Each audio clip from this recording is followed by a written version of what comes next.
Bonjour à tous, bienvenue si vous nous rejoignez sur RFM. Il est midi à Dakar et partout au Sénégal, le grand journal. Anna Rocha.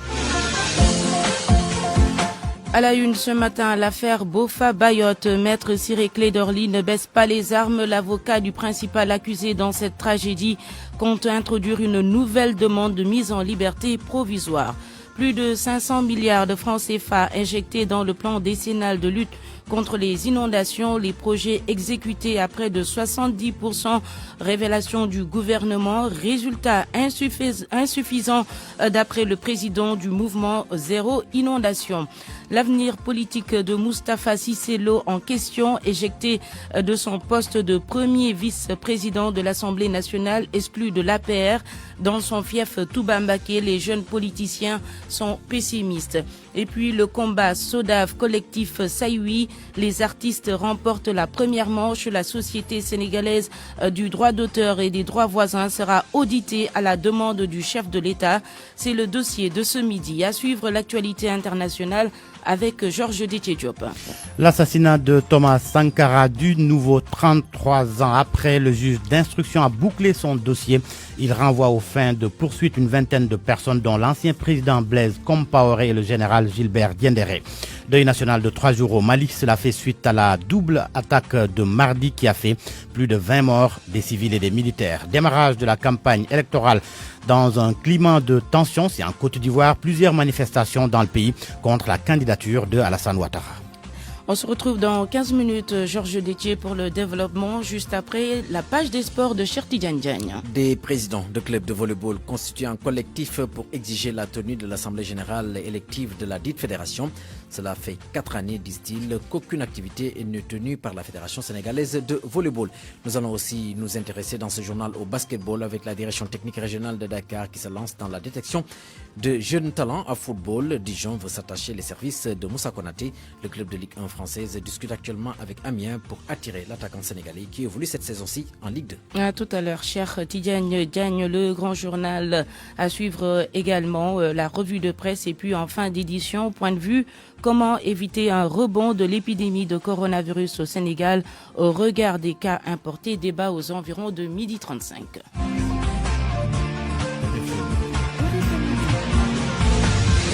Anna Rocha. Bonjour à tous. L'affaire Boffa-Bayotte. Maître Ciré Clédorly ne baisse pas les armes. L'avocat de René Capain-Bassène et ses co-accusés devraient introduire une nouvelle demande de mise en liberté provisoire dans les prochains jours. Donc, je vous rappelle que celle introduite hier a été rejetée par le juge de la chambre d'accusation de la cour d'appel de Ziguinchor.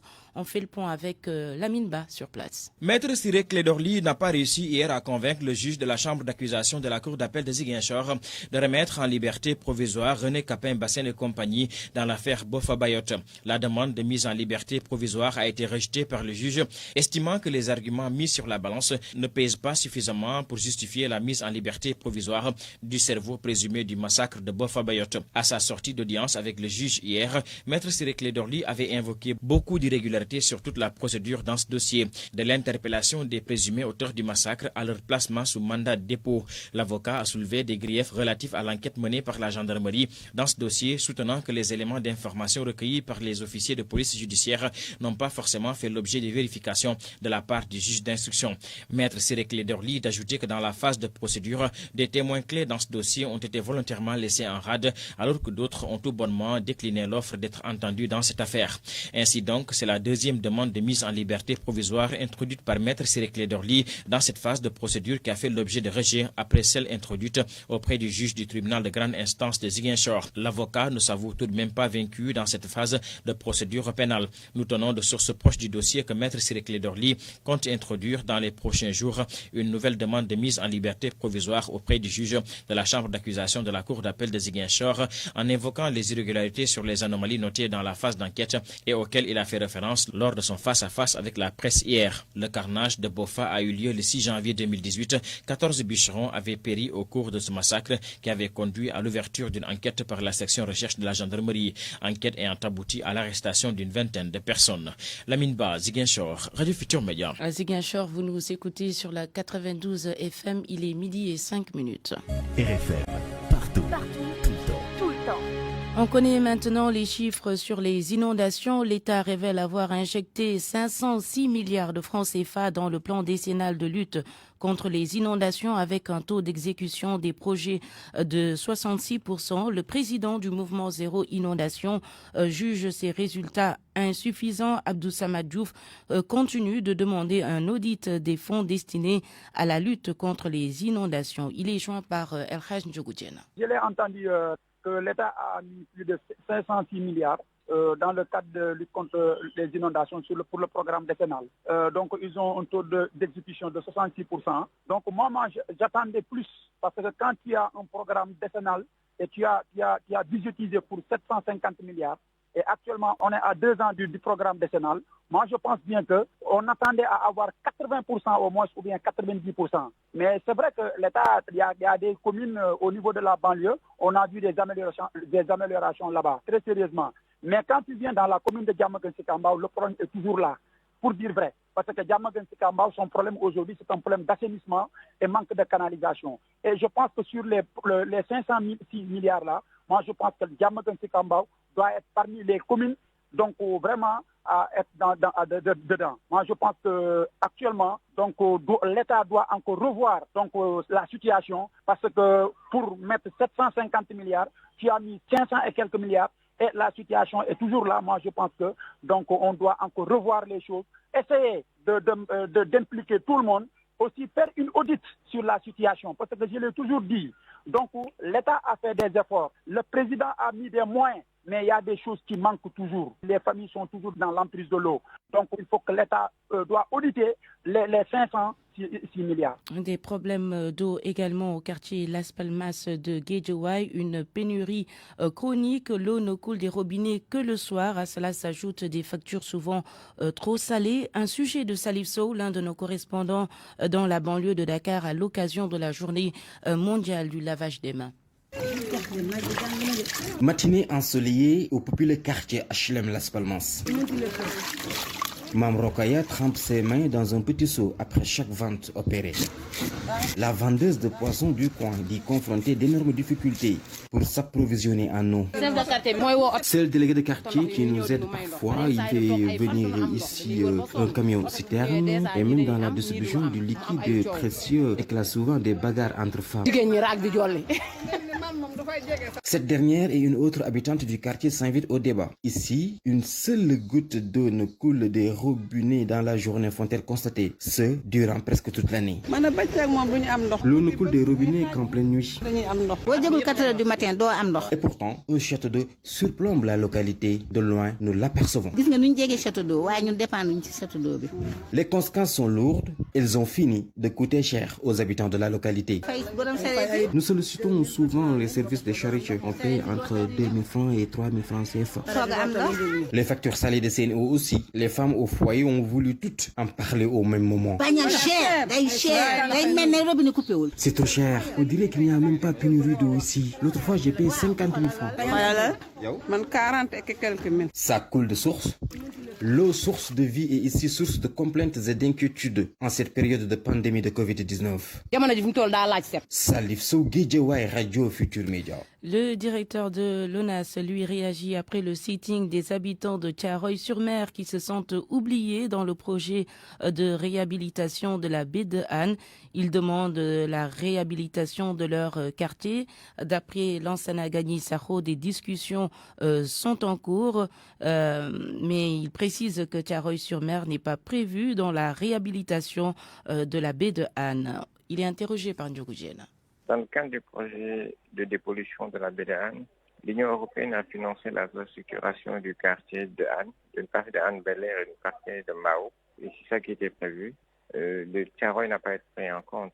Thiaroye a besoin de restructuration, comme le village de Yoff a besoin de restructuration, comme le village de Cambérène a besoin de restructuration. Tous ces quartiers ont besoin de restructuration. Dans le cas spécifique de Thiaroye, nous avons déjà commencé à discuter avec la Fondation Droit à la Ville, qui s'occupe de restructuration de ces genres de quartiers. Il faut savoir que c'est un processus qui dure au moins 5 années avant d'aboutir. Il y a une phase de préparation très très importante. Mais il n'y a aucune relation de cause à effet entre la restructuration du quartier de Thiaroye et le projet de dépollution. Nous travaillons en étroite collaboration avec la mairie de Thiaroye pour voir dans quelle mesure la Fondation Droit à la Ville peut commencer à travailler sur des possibilités, je parle bien de possibilités de restructuration du quartier. Si les fonds sont disponibles, naturellement, cette restructuration se fera. Si les fonds ne sont pas disponibles, il faut aller chercher cet argent et voir dans quelle mesure cette opération peut être faite. Je rappelle encore une fois que c'est une opération qui ne dure pas 2 ans, 3 ans, 4 ans, mais ça peut durer 5, 6 à 7 ans, comme ce qui s'est passé dans le cas de Anne. Je rappelle encore une fois que la restructuration ne rentre pas dans le cadre du projet de dépollution de la paix de Anne, mais comme on l'a fait pour Anne Belair, comme on l'a fait pour Petit Mbao, et nous avons également parlé au maire de Mbao, nous allons voir avec la Fondation Droit à la Ville dans quelle mesure les fonds peuvent être trouvés pour restructurer le quartier de Thiaroye. RFM 94.0, la radio en puissance.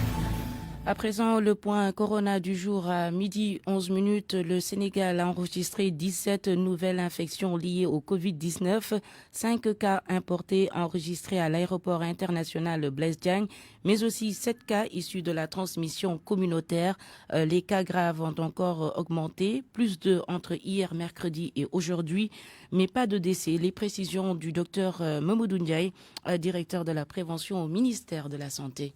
Sur 1105 tests réalisés, 17 sont revenus positifs, soit un taux de positivité de 1,54%. Les cas positifs sont répartis comme suit. Nous avons 5 cas contacts suivis par nos services, 5 cas importés enregistrés au niveau de l'aéroport international Blaise Diagne de Diass et 7 cas issus de la transmission communautaire répartis entre les Almadies 1, HLM Grand Yoff 1, Matam 1, Mbao 1, Passy 1, Sud Foire 1 et zone de captage 1. 66 patients hospitalisés ont été contrôlés négatifs et déclarés guéris. 7 cas graves sont pris en charge dans les services de réanimation. Aucun décès n'a été enregistré ce mercredi 14 octobre 2020. L'état de santé des autres patients hospitalisés est jugé stable. À ce jour, 15 348 cas ont été déclarés positifs, dont 13 637 guéris, 316 décédés et donc 1394 patients sous traitement. On parle maintenant du rapport entre le Covid-19 et la Constitution. La Constitution qui a été un instrument de lutte contre l'épidémie à un moment donné. Le président de la République, souvenez-vous, s'en est servi pour prendre des lois d'habilitation. Mais des juristes estiment que sur beaucoup de points, la Constitution est désuète. Il faut réviser les dispositions liées à l'état d'urgence notamment. Là-dessus, on écoute le professeur Abdou Aziz Kébé, agrégé de droit public à l'université Cheikh Anta Diop de Dakar, qui animait une rencontre sur le sujet ce matin. Ça veut dire que le contexte alors est un contexte d'agression physique. Aujourd'hui, nous avons un ennemi invisible. Le contexte d'alors est un contexte chargé et le président avait tous les pouvoirs. Et entre-temps, les choses ont évolué et l'a codifié. Bref, il faut changer la Constitution pour 2 choses. D'abord, encadrer davantage les prérogatives. Les constitutions depuis en Afrique, au Burkina, au Mali, Centrafrique, Italie, Portugal, un peu partout dans le monde, montrent qu'au Sénégal, le président de la République déclare l'état d'urgence seul. Il ne consulte aucune autorité, il n'a aucune obligation constitutionnelle de le faire. Ailleurs, pour déclarer l'état d'urgence, il faut consulter les unités exécutives, législatives et parfois législatives. Dans certains pays comme en Afrique du Sud, c'est la Constitution qui donne la prérogative à l'Assemblée de déclarer l'état d'urgence. Il faut réviser la Constitution aussi pour renforcer la protection des droits. Les droits. On a vu dans le cadre de la pandémie que les citoyens qui ne respectaient pas les mesures barrières, les mesures de l'état d'urgence étaient sanctionnés, parfois physiquement. On revient à tous les principes de la démocratie. La Charte africaine du droit de l'homme et des peuples s'y oppose, parce que le droit à l'intégrité physique est un droit auquel on ne peut apporter une dérogation. C'est pourquoi dans certains pays, la Constitution indique de façon péremptoire que lorsqu'il y a état d'urgence, on ne peut en aucune façon porter atteinte. Ces dispositions doivent être introduites dans la Constitution pour améliorer le dispositif. Il faut revoir aussi la législation d'exception sur les ordonnances. Indiquer que lorsqu'il y a une loi d'habilitation, il faut que, de façon détaillée, que l'on indique les matières dans lesquelles le président a habilité à intervenir. Il faut y avoir des dérives à ce niveau. Oui, c'est pour éviter des abus, parce que l'ordonnance c'est quoi? C'est un transfert du pouvoir législatif, mais temporaire. Et toujours en ce qui concerne le secteur de la santé, le collectif des enseignants des écoles de formation en santé est très en colère contre leur ministre de tutelle. Abdoulaye Diouf Sarr. Ces enseignants dénoncent une gestion solitaire du ministre qui, selon eux, leur impose des formations qui n'ont jamais existé. Ils comptent battre le macadam ce 13 novembre pour montrer leur désaccord. On écoute Meïssa Diouf, leur porte-parole, au micro de Salimata Ao. Nous voulons donc dénoncer aujourd'hui la gestion catastrophique, mais aussi l'amateurisme qui règne au niveau du ministère de la Santé, surtout au niveau de la formation. Abdoulaye Diouf Sarr, en complicité avec certains syndicalistes affairistes, veulent dénaturer la formation, ce que nous n'allons pas accepter comme enseignants. Abdoulaye Diouf Sarr doit comprendre que l'administration est une continuité. S'il a des problèmes avec ses prédécesseurs, nous n'accepterons pas qu'il utilise l'école comme un instrument de règlement de compte. Au niveau de l'enseignement supérieur, nous avons la licence, le master, le doctorat. On ne peut pas inventer autre chose. Abdoulaye Diouf Sarr doit comprendre que ses prédécesseurs ont ratifié toutes les conventions relatives à la formation en sciences paramédicales. Et le ministre est en train de changer l'organisation et le fonctionnement de l'INDSS sans impliquer les acteurs, ni l'administration, ni les enseignants. Il le fait en complicité avec d'autres personnes qui n'ont rien à voir avec l'enseignement ici au Sénégal. Ce que nous dénonçons, cette gestion cavalière, cette gestion solitaire d'Abdoulaye Diouf Sarr qui risque d'avoir des conséquences néfastes au niveau de la formation. L'année dernière, on a failli perdre un étudiant ici à cause des grèves. Donc, nous attirons l'attention du président de la République, du ministre de l'Intérieur, qu'Abdoulaye Diouf Sarr sera le responsable de tout ce qui arrivera dans nos établissements de formation. Le collectif des enseignants des écoles de formation en santé était en conférence de presse ce matin. Contre toute attente, voilà une décision plutôt bien accueillie par la SODAV. L'évaluation institutionnelle et financière de la société est une suite logique d'après le président de la SODAV donc, et la mise en place fonctionnelle de la commission permanente de contrôle des sociétés de gestion collective a apaisé le climat entre acteurs culturels et leurs dirigeants. D'ailleurs, Idriss Diop du collectif Saïwi pense que cela va faire bouger les lignes. Un dossier de Sornana Tambayi. Cela pourrait être un soulagement, d'après Ali Bachili. Le président de la SODAV souligne que depuis sa création, la société a fait de son mieux pour soutenir les acteurs culturels. Alors, l'évaluation voulue et la mise en place de la commission permanente de contrôle des sociétés de gestion collective sont la suite logique. Et la SODAV est très bien postée pour être satisfaite et être très pressée même de ce que cette commission soit mise en place et que cette évaluation soit effectuée. Parce que c'est cela en réalité qui mettra en exergue toute la valeur du travail abattu. Depuis qu'on nous a confié la SODAV 2016 en nous léguant une société dans un état exsangue que nous avons su tirer et hisser au rang des sociétés les plus performantes et les plus modèles en Afrique. Concrètement, cette commission composée de 5 membres va renforcer le dispositif déjà en place et va contribuer à pacifier le secteur. Ça va juste renforcer les mécanismes de contrôle parce que déjà il y a des mécanismes de contrôle qui existaient parce qu'il y a un commissariat en compte qui faisait l'audit de la SODAV annuellement. Donc son travail sera renforcé également par celui de la commission de contrôle permanent. C'était le dernier maillon du dispositif institutionnel. Mais dès lors que cette commission est mise en place, je pense même que ça va pacifier le secteur. Les acteurs culturels rassemblés au sein du collectif Saïwi ont longtemps voulu un changement. Et avec la décision du chef de l'État, c'est un pas vers l'éveil de la conscience culturelle. Idrissa Diop est le président de Saïwi. Le combat de la culture au Sénégal, ce n'est pas un problème d'individu ou de nom ou de personne. C'est une conscience collective qu'il faut avoir de tous les acteurs culturels, rendre la culture aux acteurs et actrices culturelles du pays. Et ça, il faut un consensus. Il faut que les gens soient conscients que la culture depuis l'indépendance ne bouge pas. Ça bouge, mais ça bouge pas assez. On se félicite de l'acte posé par le président Macky Sall. On se félicite aussi de l'acte surtout important posé par un homme qui est dans l'ombre, qui s'appelle El Hadji Ndiaye de 2STV, qui a fait un travail magnifique avec l'ensemble du collectif de Saïwi. C'est maintenant à l'État de décider de la date de la mise en place de la commission et du démarrage de l'évaluation. RFM,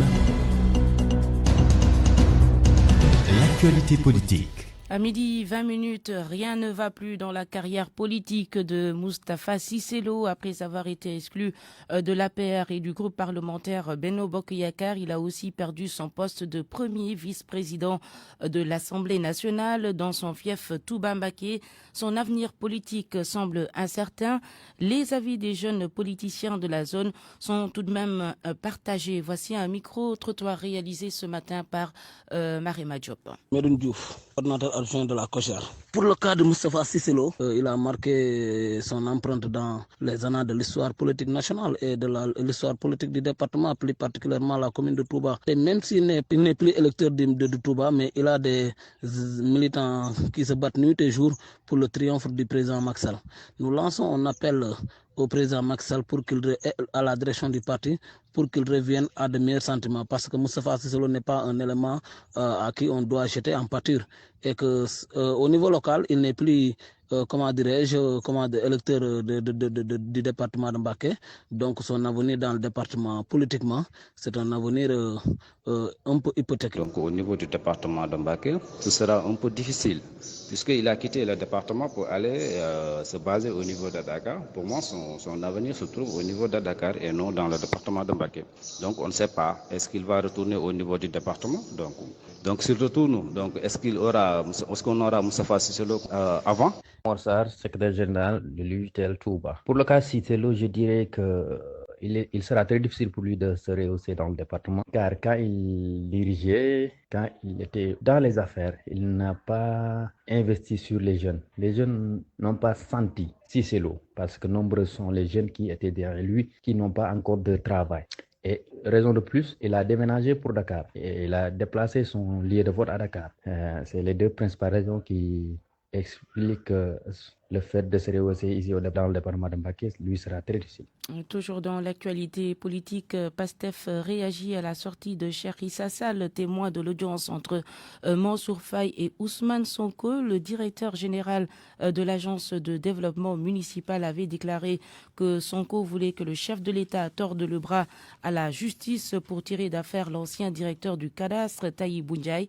PASTEF en rit et met en cause la crédibilité de Cheikh Issa Sall. Ousseynou Ly, membre du secrétariat national à la communication de PASTEF, les Patriotes, était l'invité d'RFM Matin ce jeudi. Déjà, parlons de l'homme Cheikh Issa Sall. Je rappelle à tous les Sénégalais que Cheikh Issa Sall est le magistrat qui a fait l'objet d'un rappel à l'ordre du comité de juridiction de la Cour des comptes parce que violant le statut des magistrats en son article 10. Donc cet homme-là, aujourd'hui, qui est un hors-la-loi, comment pourra-t-il tenir des propos crédibles sur une situation qui s'est passé entre lui, son boss, parce que, rappelons que Cheikh Issa Sall a été le secrétaire général de Mansour Faye quand il était à la délégation à la solidarité nationale. Donc, est-ce que l'homme est crédible? Parce que pour donner une certaine crédibilité à des propos, il faut déjà voir qui est la personne qui témoigne dans cette situation. Mais est-ce que cette motivation qu'il a évoquée, est-ce que ça tient? Tirer d'affaire Tahibou Ndiaye. Je pense que les propos du président Ousmane Sonko ont été très, très clairs là-dessus. Vous savez, dès lors qu'on a eu écho de ses premières sorties de Mansour Faye, nous savions nettement ce qui se préparait derrière. Et nous savons bien les gens avec qui nous avons affaire. Et ils se sont retrouvés dans leur propre piège. Parce que la finalité, comme je dis, c'était de faire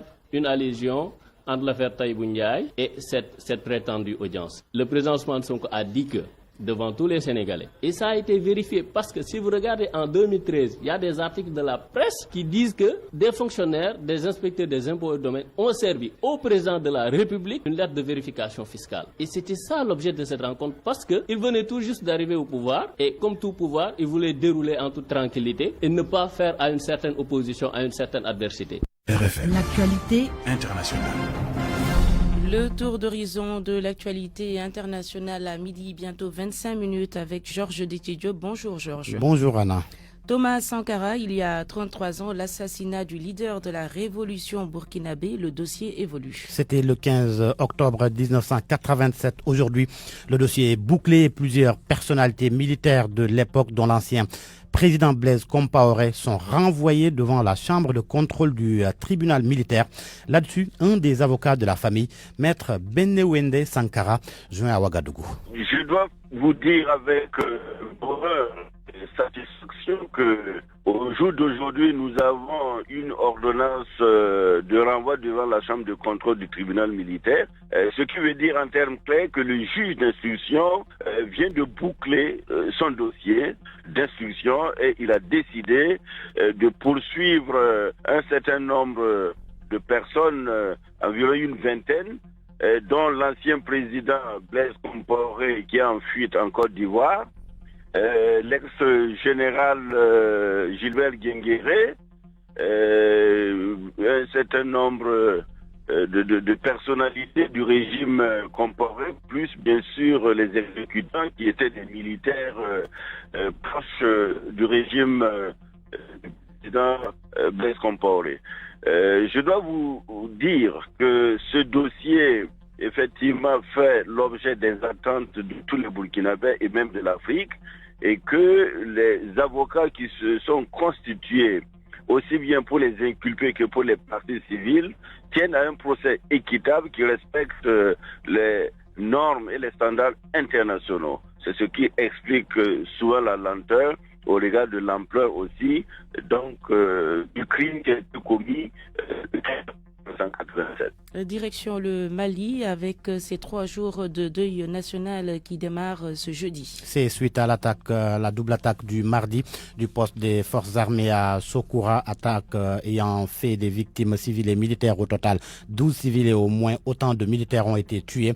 Cette double attaque intervient quelques jours seulement après la libération de 4 otages. Il s'agit du leader de l'opposition Soumaïla Cissé, de l'humanitaire française Sophie Petronin et 2 ressortissants italiens. Et puis notez que les crises au Mali et en Libye sont au menu d'une visite du ministre français des Affaires étrangères ce jeudi en Algérie. En Côte d'Ivoire, la campagne électorale a été lancée, Georges, dans un climat plutôt tendu. Début timide, la CI appelle à une campagne apaisée. Des manifestations ont été notées dans certaines villes du sud du pays. Gobi Ayabi. La campagne électorale en Côte d'Ivoire est officiellement ouverte depuis ce jeudi 15 octobre 2020 à minuit. Le candidat du RHDP, président sortant Alassane Ouattara, a tenu une réunion de conseil stratégique au cours de laquelle il a remis à ses équipes de campagne leur feuille de route pour une victoire éclatante du RHDP au soir du 31 octobre 2020.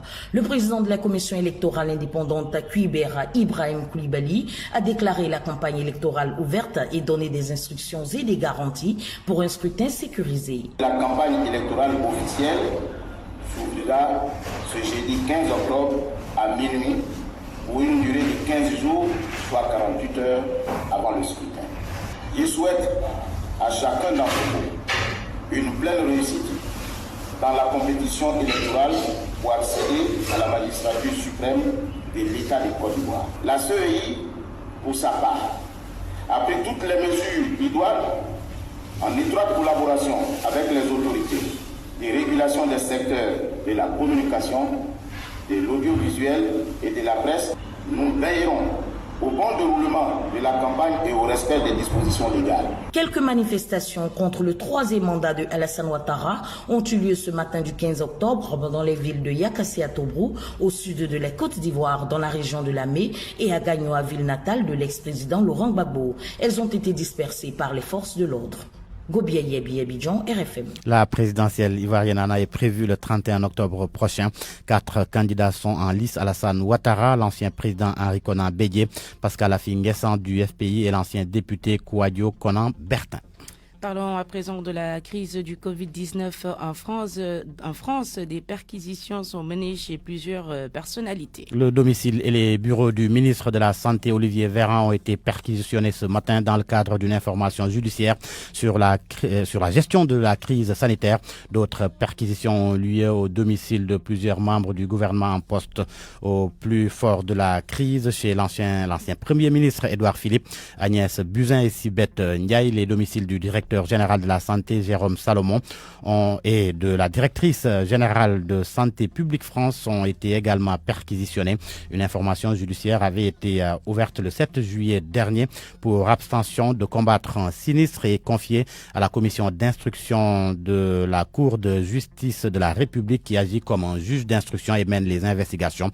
Au total, 90 plaintes contre des ministres avaient été adressées à la CJR. Georges Détidiop qu'on retrouve dans 5 minutes pour la revue de presse de ce jeudi 15 octobre. Parole aux auditeurs. L'actualité, qu'en pensez-vous?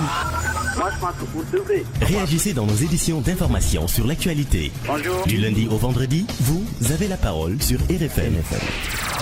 Comment éviter un rebond de l'épidémie de coronavirus au Sénégal au regard des cas importés? Le débat, c'est dans 10 minutes. RFM Sport. Cher Tidjane Diagne nous a rejoint pour la page des sports. Bonjour cher. Bonjour à vous Anna Rocha, bonjour à tous. On démarre avec du volleyball, des présidents de clubs qui exigent la tenue de l'Assemblée générale de la Fédération. Oui, il s'agit d'une Assemblée générale élective attendue depuis 4 années, disent-ils, et cela sans qu'aucune activité ne soit tenue par la Fédération sénégalaise de volleyball. Et il demande aussi à la fédération de rendre compte sur sa gestion plutôt. Nous allons écouter Gérard Sambou, c'est le président du centre Faïda de Dakar. Il nous a accordé une interview. Ça fait 4 ans qu'il s'était tenu une assemblée générale et ça fait 4 ans que jamais un comité directeur ne s'est tenu. Alors, normalement, les textes nous disent que chaque année, le comité directeur doit se réunir au moins 3 fois. Jamais le comité directeur se réunit. On dit aussi que chaque année, il doit avoir une assemblée générale de bilan. Jamais une assemblée générale de bilan s'est tenue. Alors le président aussi, ça fait 2 ans qu'il est out complètement. Il ne vient même pas les activités, il n'appelle pas, il n'y a même pas de réunion de bureau. Alors nous nous sommes dit qu'il faudrait reconstituer, comme on est en fin de mandat, il faudrait faire une assemblée générale pour que le volleyball puisse reprendre son allure. Donc alors, les présidents de clubs se sont réunis et nous nous sommes dit qu'il faudrait écrire un courrier à la Fédération sénégalaise de volleyball pour la tenue d'une assemblée générale. Et nous avons même donné une séance qui était le 11. Et aucune réponse de la Fédération sénégalaise de volleyball. Donc cela veut dire que c'est un mépris total de la Fédération sénégalaise de volleyball à notre lettre. Même s'il y a un refus de leur part, mais le minimum c'est de répondre à la lettre des présidents de clubs. Donc voilà la situation où nous en sommes. Nous avons tenté de joindre le président de la Fédération sénégalaise de volleyball, Abdoulaye Ndoye. On n'a pas abordé le sujet avec lui, mais il a promis en tout cas de nous rappeler pour certainement s'enquérir de la situation à Naroche. Dans l'actualité de la balle orange, la détection de talents, un vivier pour renforcer nos petites catégories. Et c'est au tour de la direction technique régionale de Dakar de se lancer dans cette politique de détection des jeunes. Une fois cela fait, les filles retenues vont rejoindre l'équipe nationale U20 qui se prépare à l'afro-basket de leur catégorie prévue en Égypte. Sodaka. La région de Dakar a entamé hier son stage de détection de présélection pour l'équipe nationale U18 filles en vue de l'afro-basket de la catégorie. Ousmane Diallo est le sélectionneur chez les U18 filles. On a fait une séance à Dakar avec 13 joueurs. Finalement, on a retenu 9 pour la première séance. Il y aura une deuxième séance qui va être organisée le mercredi 21, qui va être la deuxième séance de Dakar. Donc, pour au moins arriver à sortir 5 à 6 joueuses. Après les 2 séances à Dakar, le staff va se rendre à Thiès le 28 octobre pour les autres régions. Où on va regrouper les autres régions. Maintenant, après le stage de Thiès, maintenant on fera la présélection pour l'équipe nationale. Et il y a un programme établi pour la préparation pour l'afro-basket. La première phase par rapport à la présélection retenue, les joueurs retenus. Il y aura un stage d'externat, d'entraînement à Dakar. À partir du mois de novembre, la première phase va être en externat, la deuxième phase va être en internat à Dakar aussi. En tant que sélectionneur des U18 filles du Sénégal, Ousmane Diallo estime que ces stages tests seront bénéfiques pour la sélection. Nous avons collaboré avec les directeurs techniques régionaux pour que chacun nous fait une sélection de 5 à 3 joueuses au niveau régional, les meilleurs U18 qui disposent dans la région. Maintenant, les regrouper à Dakar et à Thiès pour faire une présélection normalement. Donc, on a plus collaboré avec les directeurs régionaux. Maintenant, par rapport aussi aux U18 identifiés qui jouent dans les équipes premières, donc on en a fait une base. Le Sénégal compte bien participer à l'Afro-Basket U18 2020 chez les dames, prévu du 4 au 13 décembre en Égypte. La dernière participation du Sénégal à cette compétition remonte en 2012 où les Lioncelles avaient remporté le titre à Dakar. Et on va refermer cette page des sports avec un mot de football. Et c'est Dijon qui veut s'attacher les services de Moussa Konaté. Le club de Ligue 1 discute actuellement avec Amiens pour attirer l'attaquant sénégalais qui évolue en Ligue 2 cette saison-ci. Depuis la relégation de son club, Moussa Konaté est sous contrat avec Amiens et cela jusqu'en 2021. Merci beaucoup, cher Merci, Wana. La revue de presse est signée Georges Détidiop. Le Parlement et l'eau. Moustapha Cissé Lo bien sûr. El Pistolero refait surface à la faveur de la nouvelle composition du bureau de l'Assemblée nationale.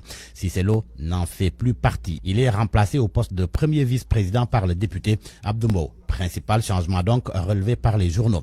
L'observateur, qui parle de jeu de chaises musicales, affirme que Cissé Lo est éjecté et Abdou Mbow s'empare du poste.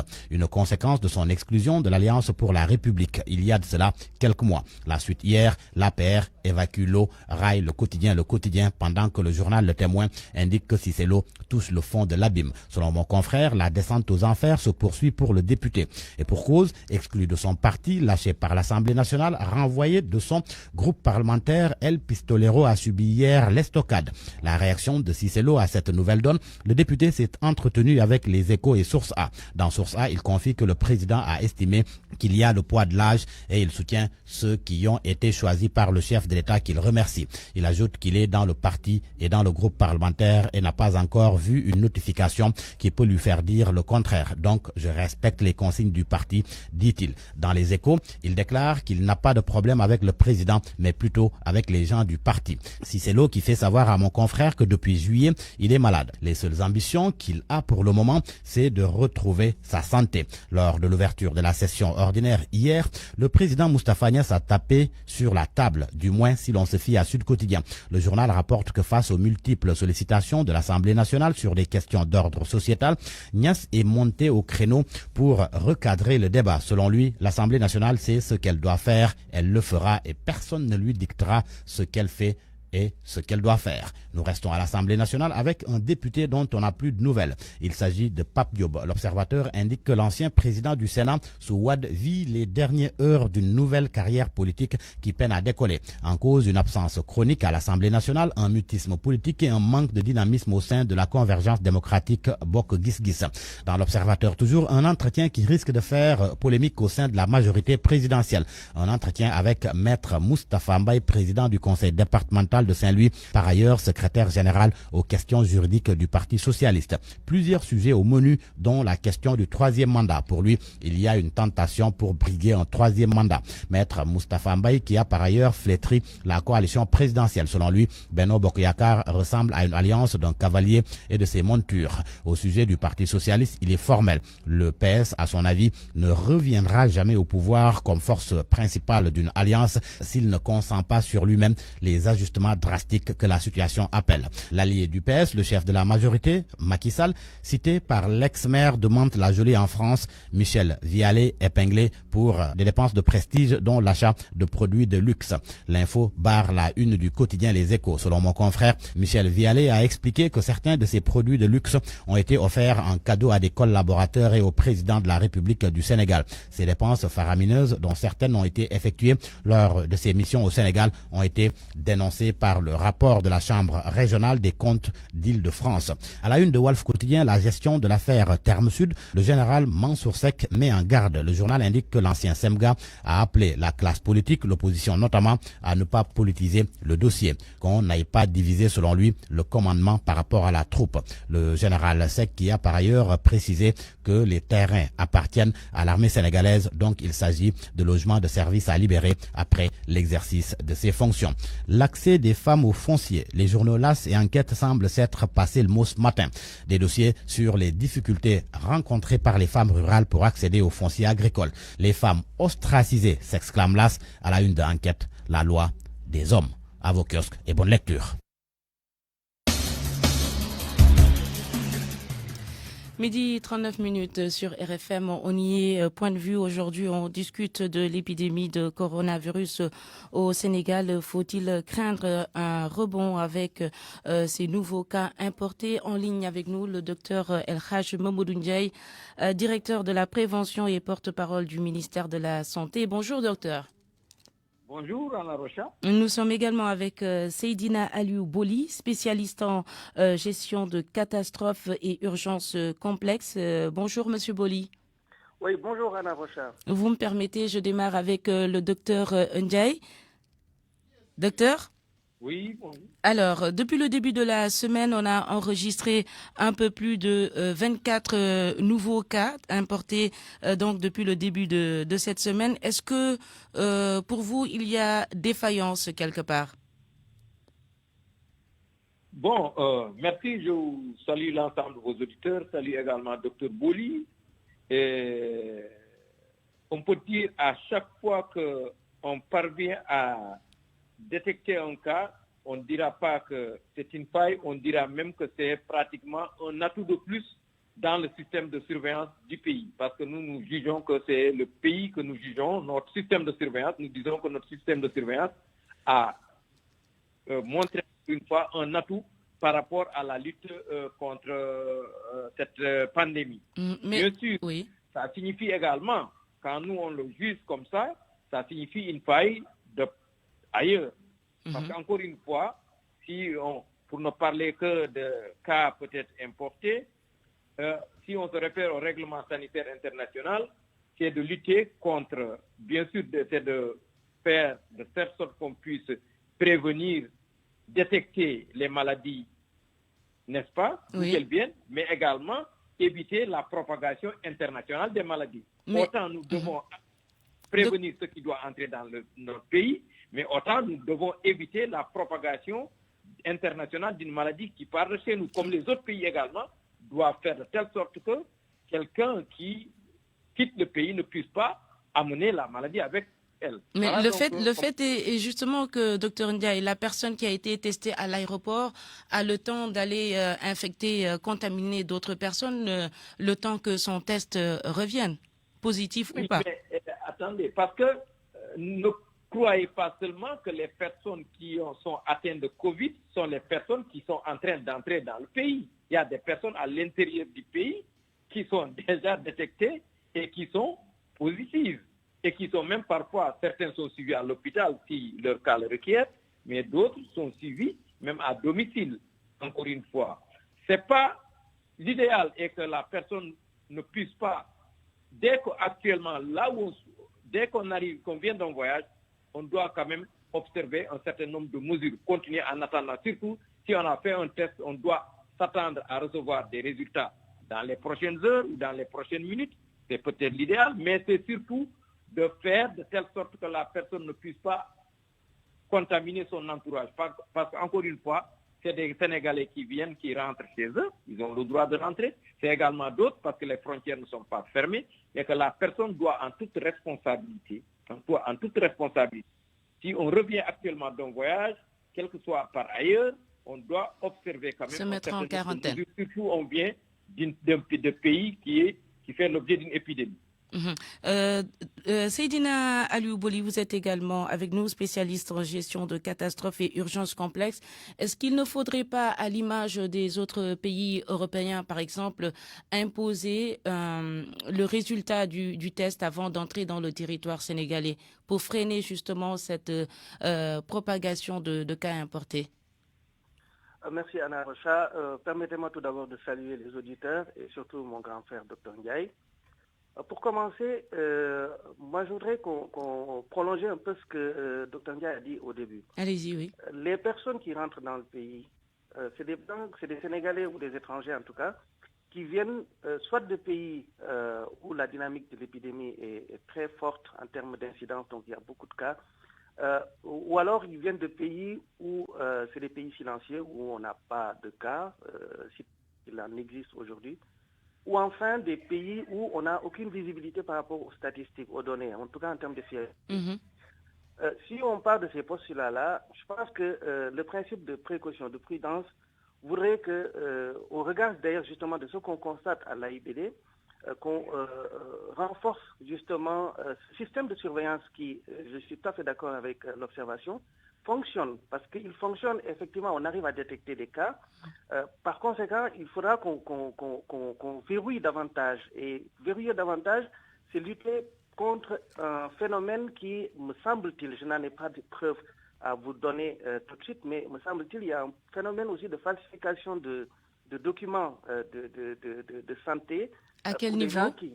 Au niveau pour les gens en provenance, il y a des gens qui viennent avec des documents qui attestent qu'ils sont négatifs, alors que c'est des documents dont on n'est pas sûr un peu de l'origine. Encore une fois, c'est avec des pincettes, mais je pense qu'il faudrait regarder à ce niveau-là aussi pour être sûr que les tests qui sont, les papiers à l'embarquement en tout cas au niveau des aéroports, surtout au niveau de l'embarquement. Et ça, c'est un travail à faire avec les compagnies aériennes, je pense. Les documents qui sont fournis sont soit des documents qui proviennent de sources vraiment sûres, quels que soient les pays. Deuxième chose, il me semble, aujourd'hui, au niveau toujours pour rester dans ces cas importés, la responsabilité individuelle est encore convoquée. C'est-à-dire que toute personne qui vient, avant toute autre considération, de toute façon, la personne ne va pas à l'hôtel. Si c'est un Sénégalais, cette personne va dans sa propre famille. Par conséquent, s'il y a des risques, il faut absolument éviter de porter ce risque-là au niveau de la famille. Donc la responsabilité individuelle est convoquée. Tout le temps que les tests sont faits, en attendant les résultats, la personne devrait avoir un comportement responsable de sorte à ne pas risquer de propager la maladie entre-temps, si toutefois le test s'avérait malheureusement négatif. Il faut savoir aussi, Anna, le problème c'est que quelqu'un peut être testé, par exemple quelqu'un qui quitte la France peut être testé négatif, mais entre le moment où la personne quitte chez soi pour prendre le métro, le bus, le train express, etc., ou le taxi pour aller à l'aéroport, et le temps de passer par tout le processus d'embarquement, la personne peut être en contact avec le virus. Oui, bien sûr, mais est-ce qu'il ne faudrait pas, Seydina Boli, imposer tout de même cette réciprocité, même si vous soulevez parfois une crédibilité dans les documents fournis? La réciprocité, je pense que le Sénégal, de toute façon, est positionné à ce niveau-là. La position du Sénégal est claire. Mais au-delà de la réciprocité, moi je pense qu'aujourd'hui, ce que nous apprenons tous de cette pandémie, c'est finalement en fait la nécessité d'invoquer davantage la responsabilité individuelle. On aura beau prendre des mesures, si les individus, les personnes lambda prennent des libertés avec les mesures barrières, le contrôle de l'épidémie sera toujours compliqué à soi. Alors, on me fait signe qu'il nous reste à peine 3 minutes. Donc, j'aimerais juste savoir, Seydina Boli, le spécialiste que vous êtes, au vu des cas importés et enregistrés depuis le début du mois d'août même, depuis le début du mois d'août, le Sénégal enregistre de nouveaux cas importés. Est-ce que c'est une situation qui vous alarme ou bien pas du tout? Forcément, c'est alarmant. Il faut absolument, de manière générale, que ce soit des cas importés, des cas communautaires, les cas contacts, etc. Dès lors qu'il y a un seul cas, il faut être dans l'alerte et dans la prise en charge, dans la riposte. Et vous me permettrez de dire qu'à ce niveau, on est dans une phase actuellement au Sénégal où l'épidémie est plus ou moins sous contrôle. Oui. Pas totalement, mais elle est quand même sous contrôle. Et c'est le moment où on doit peut-être reprendre nos fondamentaux de réduction des risques de catastrophe, notamment en révisant le plan de contingence que nous avons et en voyant à la lumière des leçons apprises déjà jusqu'ici, après 8 mois de riposte, quels sont les éléments sur lesquels il va falloir, compte tenu de notre spécificité culturelle et économique. Parce que le Sénégal est un pays ouvert quand même, n'oublions pas, c'est un hub, que ce soit pour l'Afrique ou dans le monde de manière générale. Donc, révisons et mettons à jour et surtout, ne démantelons surtout pas les dispositifs de riposte qui sont déjà en place parce que la pandémie n'est pas encore terminée. Merci beaucoup Seydina Aliou Boli. On termine avec le docteur Mamadou Ndiaye. Il est toujours en ligne avec nous, docteur. Oui, je suis toujours là. Voilà.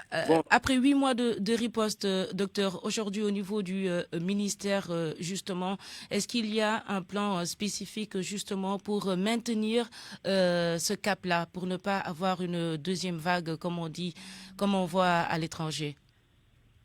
Oui, il n'y a pas un plan spécifique en réalité parce que c'est un plan de riposte face à cette COVID-19 qui est toujours en cours où rien pratiquement n'est levé en réalité. Oui. Donc c'est le même plan qui est en cours parce que nous nous considérons toujours comme étant en épidémie, peut-être avec une tendance baissière qui s'est amorcée, qu'on souhaite qu'elle dure et qu'elle aille jusqu'à la fin. On est retourné à nos vieilles habitudes, docteur, entre-temps.